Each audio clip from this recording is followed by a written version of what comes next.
kumakalas na yung injection pump natin.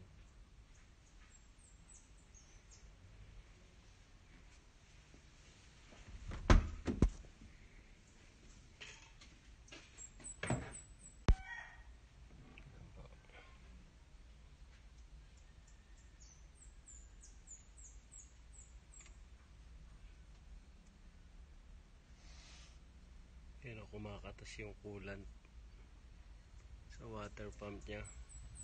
Yung kulay pink na yan, indikasyon na lumalabas dyan yung coolant punta dun sa baba. Ayun, pati ito meron.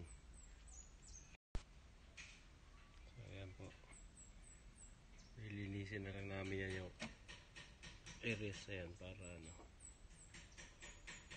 maayos siya. And then kakalasin tong cover na yan pag nakasalpak na yung injection pump para siya.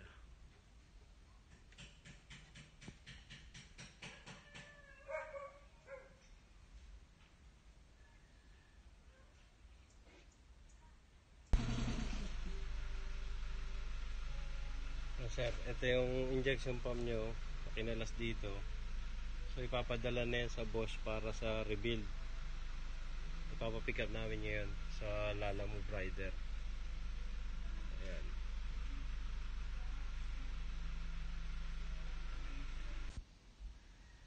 Ayan sir, yung ating bagong unit ng pump.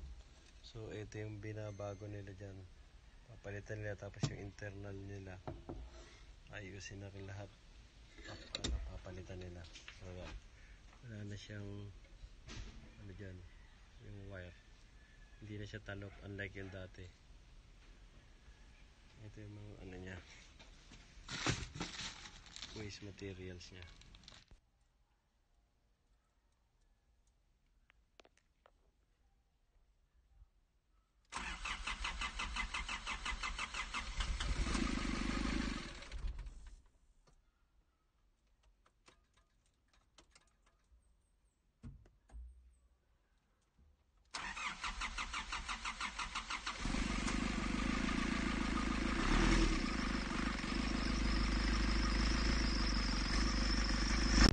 Ayan, okay na to sir.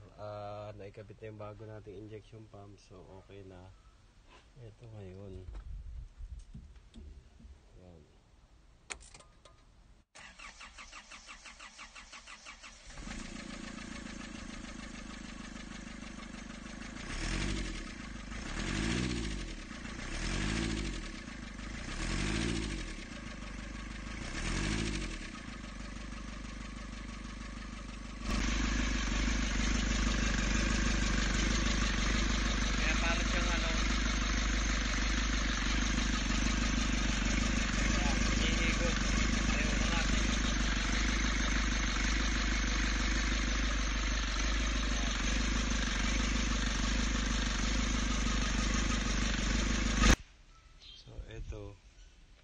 Pag umandar si engine, hihigop siya at isasara niya yan.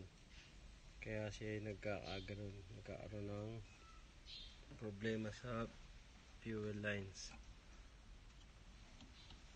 Ito ang ating problema na mapapalitan sunod. Ito kadalasan na nakakasira sa injection pump. Pag nag-malfunction siya, nahirapan yung injection pump humigop ng tamang diesel. Ayan. Pag pinasaka mo siya para hindi bumaba, magiging normal yung kanyang andar.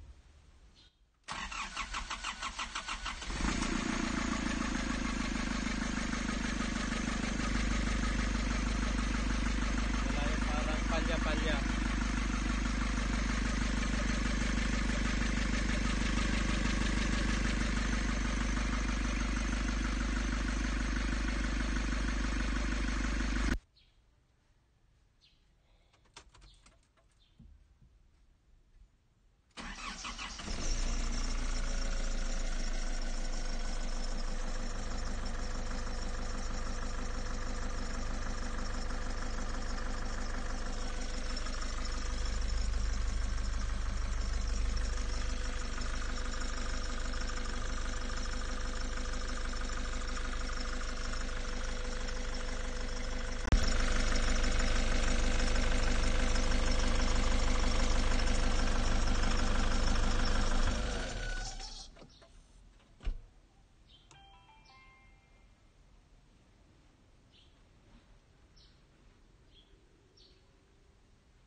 sir, stable siya.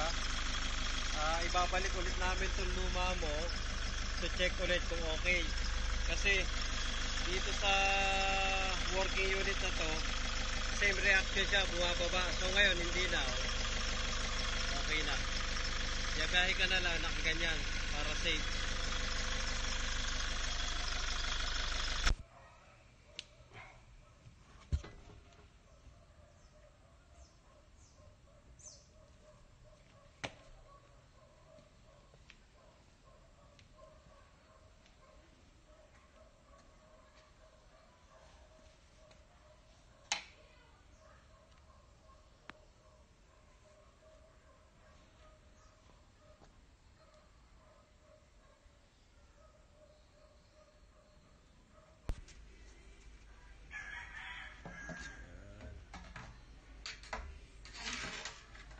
Sir, yung loob ng tank nyo malinis naman. Ang problema, ayun, may nakita kami nakabara dito sa loob ng suction. So, dyan ang gagaling yung problema. Dyan ang galing. Oo. Yan. Ano to? Dumi.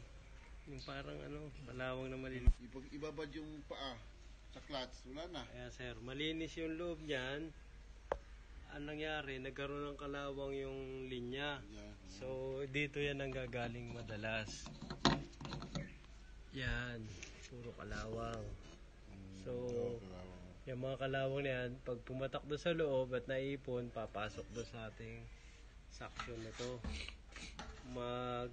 Siya dito kasi may spring yan. So, pag naiwan na siya dyan,